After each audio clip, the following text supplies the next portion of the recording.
This year I turned 40. Wow, congratulations. What will I tell my 20-year-old self? I think I spent my 20s in that first year of university trying to gain acceptance. I struggled a lot with what I saw in the mirror. You don't need others to validate you.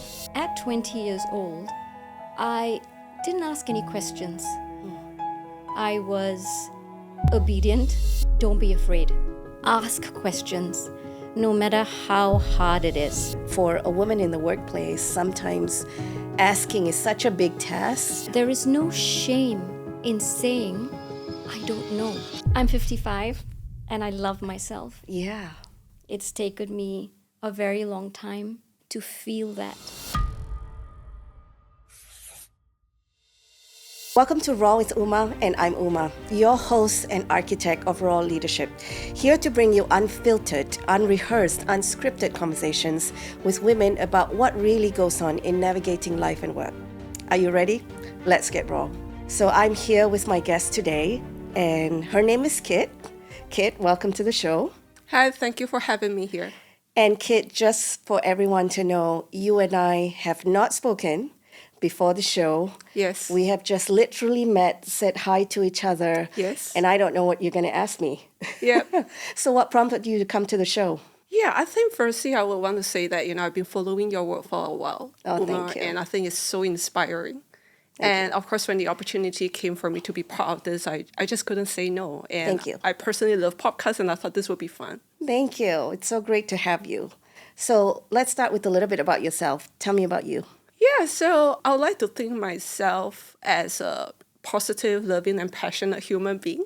And the work that I do is really looking at how we can actually make more human connections, establish relationships with each other so that we can build a more inclusive and supportive workplace and society as a whole. Other than that, I'm a mother to 2 kids. Yeah. And I enjoy hot chocolate and muscato. So, Oh, yes. 2 things I love.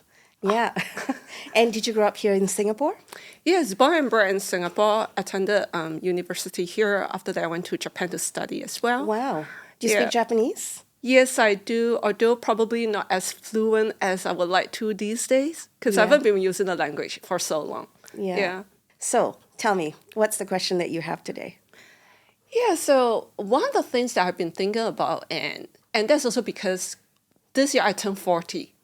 Wow, Right, congratulations. Yeah, heading to the beat 40. And one of the things that I have been asking myself is this: what will I tell my 20-year-old self?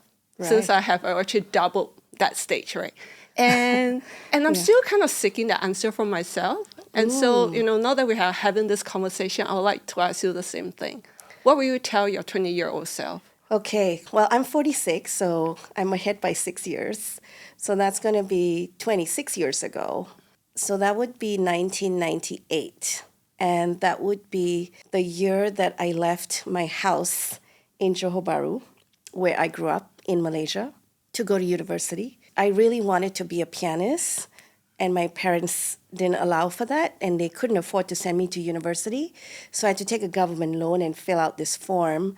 And my last choice was computer science, only because I was playing games on my Acer computer every night. So I'm like, well, how bad could this be? So I think I was mostly excited about leaving the house and this sense of independence. I struggled a lot with what I saw in the mirror. Mm-hmm. I didn't really like what I saw in the mirror. I was, a dark-skinned girl growing up in a country that likened beauty to being lighter skinned. So I'm trying to remember that year, 1998, when I'm 20 and leaving the house and going to university. I remember one of the first things that happened was I lost a lot of weight and my skin cleared up because I had a lot of acne while growing up. I know now, after going through therapy, that I actually held a lot of stress in my body. So it kind of just went away when I left home from Johor Bahru to go to Kuala Lumpur to study in University Malaya. And I know that for that year, it was one of the first times that I got attention from boys in university. And I was trying to find my way around, trying to be accepted. I think much like hopefully many other 20-year-olds. And so I think what I would say to myself 26 years later is that you don't need others to validate you. And this sense of belonging and wanting to be accepted, to be seen, to be heard, it's not going to happen for you this year. It's going to take a long time, but you got to keep working at figuring out who you are inside. And while you do that, don't listen to what others are saying to you unless they have your best interests at heart. Because I think I spent my 20s in that first year of university trying to gain acceptance through others, and that was the validating factor for me. Yeah, I mean, thank you so much for sharing that, Umar. And when I was asking myself this question, was also really looking for acceptance. So when I was 20, I was also a girl with very low level of confidence, right? I felt like, I was one of those who were pretty mediocre. I wasn't the best looking girl in class. My studies itself was also, just okay, the average.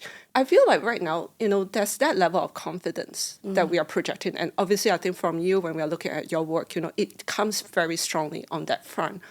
But what happened within the next 20 odd years that helped us to build that confidence? I think for me, it's a lot of suffering. I think suffering builds resilience. And I think when we think of the word suffering, it's not necessarily associated with the over-rotation of it, when someone might be suffering because of abuse, etc. I just mean daily sufferings, life sufferings, which added a lot of resilience for me. I would say the biggest shift for me happened in my 30s, when I was finally able to look myself in the mirror and love what I see. And I think that shift only happened when I stopped wearing my outfits for other people because that's what I thought looking good means, or having my hair in a certain way, or speaking in a certain way. So that was the first shift. And I say congratulations on turning 40 because I think as a woman in her 40s, I'm having the time of my life, and I think it gets better. We're going to live longer than our parents. A big part of my journey has been trying to find my spiritual self. So now when people say like, oh my God, you look so radiant, what skincare are you using? I say, well, actually it's soul care. So I think the step to taking care of my soul slowly and discovering it took me a long time to discover my soul. But in my 40s, it just ramped up to just identifying myself, like no longer saying I am vice president of whatever, because we tie our identities a lot to our work, but being able to say, yes, I'm a community builder. I am a change agent. I'm an altruist. I care about social impact. Those are identities that will thread me throughout life. So yeah, do you think about that? Yeah, I mean, in fact, that's actually something I started thinking over the last 2 years. And I think with the opportunity of COVID, I have had this space in life for me to start thinking about who am I, right? What do I identify with, right? If I am going to make a self-introduction, what am I going to share about myself? Am I going to share about my work? Am I going to share about my belief, what I like to do, And I think a lot of that, I started questioning around that. How do we actually project ourselves, right? Because I think traditionally for myself, a lot of times when I do my introduction, or even at very social fronts, it's really a lot of very related to your word identity. Yeah, but I think for me now also, I'm consciously trying to shift away from that towards, my overarching purpose, my why, why am I doing the work that I'm doing? And I think that's something that I really identify with a lot with you as well.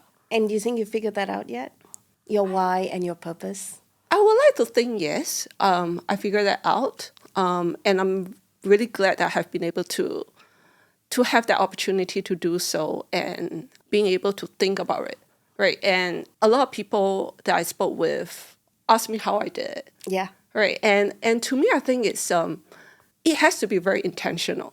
You need to want to find out that why for yourself, right? And a lot of times, right, it doesn't surface that automatically. It requires a lot of like deep coaching conversations, really dipping deeper into your values, gaining a lot more self-awareness about yourself. And also, back to that question that we had earlier, right? I think it's easier for us to figure out where we are right now at 40. And, to answer one of your questions earlier, now when I look at myself in the mirror, even though I see a lot more wrinkles, I see more signs of aging, but I like this version of myself a lot more. Yeah. Right? Because I am very comfortable in my own skin. Yeah. Right? I've grown to learn to accept myself for who I am, embrace all the weaknesses that I have, but also loving the strength that I carry with me. Yeah. Right. But in my 20s, when I was 20, I was probably a lot more focused about the things that I wasn't good at. Yeah. Right. And I probably haven't had the opportunity, or I didn't really have the right people, the mentors in my life to tell me about what are some of the things that I could get better at, or, or maybe some innate talent which I might have. Right. And I didn't really have those conversations. So, and a lot of those were really focused more around the negatives, right? I would like to ask you a bit more also in relation to your self-care regime as well. Because, earlier that was one of the things that you mentioned. That's an area we should focus on as well. So if you could share a little bit more around that. So I have a set of non-negotiables. And my non-negotiables, for example, include sleep, going to the gym as long as I'm well, eating healthily, and spending time with the people that I love that love me back. So that's like some of the most fundamental things, including practices of gratitude, which is my number one spirituality practice, and introducing solitude. Like you say, the first step in figuring out your purpose and how that aligns to your values and what you stand for and who you really are inside, outside of all the titles you carry, is actually the intent to do it. I would say the second step for me personally has been to introduce solitude. That if you introduce space into your life, then you can actually use that meaningfully to think and send it out to the universe and see what comes back, because it is a long journey, kind of like what you said.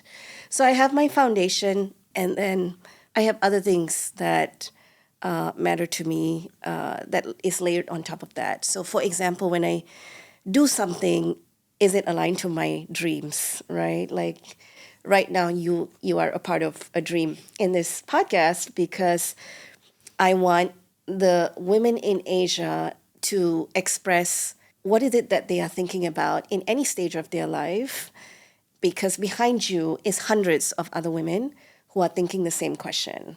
And so we're introducing this as a crowd coaching platform, and we want to get it out there and start a dialogue, right? So this is part of a dream. So yes, I'm going to spend time here, but one of my litmus tests in understanding is this something that I want to spend time on and give energy to, is, do I feel good before? Do I feel good during?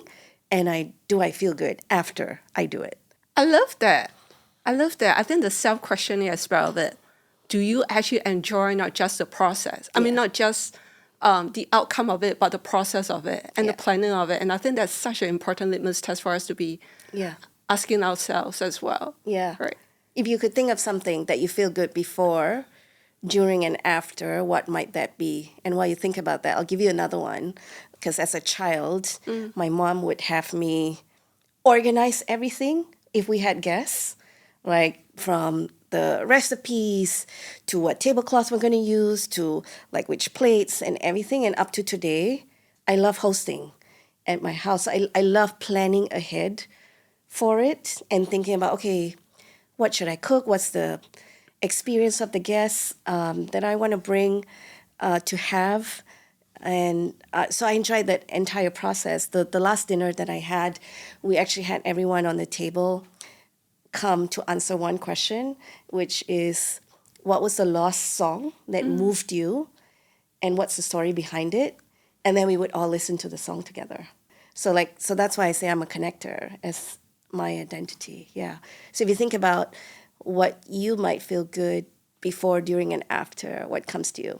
Yeah, I mean, that's a really good question. And now as I'm internalizing this, I think it's really the things that I know what the bigger picture is that I'm serving. Like, for instance, being part of this podcast, I might probably need to brave a traffic jam to reach here in the morning. But then, just in the taxi, when I'm just thinking about the sort of conversation that we will be having right now, it just excites me, right? Just thinking about it. And I'm definitely enjoying this process, right? And I'm sure, when we are watching the recording, right, I'm going to enjoy listening to it as well, right? So I think it's things when you find meaning in, like what you mentioned earlier, and things that really gel in with why you want to be doing it. Right. And not just the sake of another chatbot exercise, right? If I don't get paid to do that, I still want to do it. And I think that's also another way of thinking about it, right? If you have to be giving up your time and maybe a little bit of investment from your own part, are you still willing to go for that? Right. And I often like to think about it in that way to see whether this is something that I'm doing because of passion, or am I just doing another chatbot exercise? Yeah, I love that. Yeah. Well, thank you, Kit. It's been a great conversation with you today. Appreciate you coming on the show. I loved talking to you, learning a little bit more about you and what's on your mind.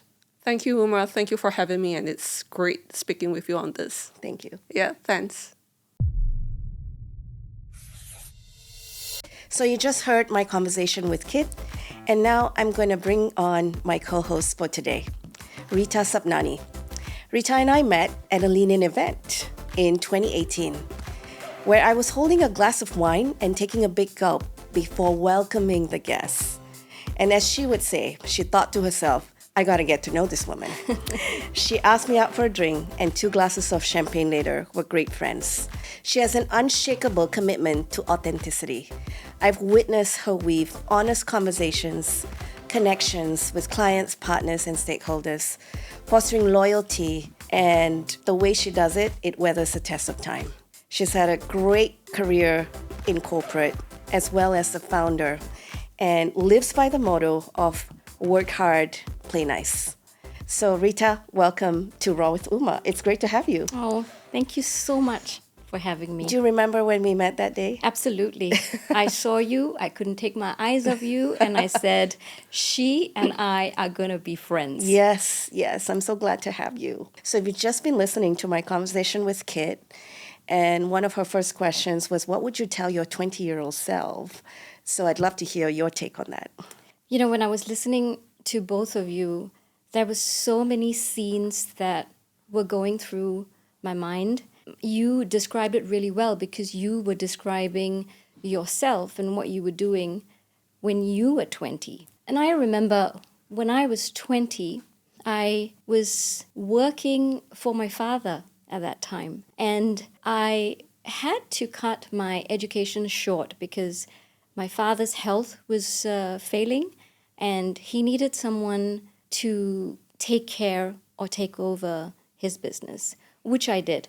And the reason I'm bringing this up is because at 20 years old, I didn't ask any questions. I was obedient, very obedient, and did whatever my parents asked me. Their word was the truth for me. When Kit sat here and said that she's now 40, and congratulations, Kit, on this milestone, and your question was, what would you say to yourself when you were 20? I would say, don't be afraid. Ask questions, no matter how hard it is. Because it will give you the real answers you are seeking for. And I live by this poem, Desiderata, a poem written in 1927 by Max Ehrmann. And it's funny, my uncle gave me this poster of Desiderata when I was 10 or 11 years old. And I really didn't get the context of the poem until very late in my 40s. And it starts with, go placidly amidst the noise and haste, and remember what peace there may be in silence. And the theme of that poem is about truly loving yourself, being authentic, loving yourself, being happy and satisfied with your employment, being distinguished about yourself, being assertive, but not being disrespectful to others. I think that is such a powerful poem. And I love reading it because it reminds me every day about authenticity and about developing yourself, growing. It doesn't stop. Yeah, it doesn't. I like the asking bit in our 20s and even up to today, especially as women, where I certainly grew up in a household where I was told to listen more than to speak. I think to ask is already such a big step. And those are very formative years where confidence comes through external validation versus the internal validation. And I couldn't agree more with you, but I was certainly scared to ask. And I just want to recognize that for a woman in the workplace, sometimes asking is such a big task. And we keep saying, like, yeah, ask more. But it's such a big thing. It's hard to do because you don't want to come across incompetent by asking. It's like, oh, well, she doesn't know her stuff, so that's why she's asking.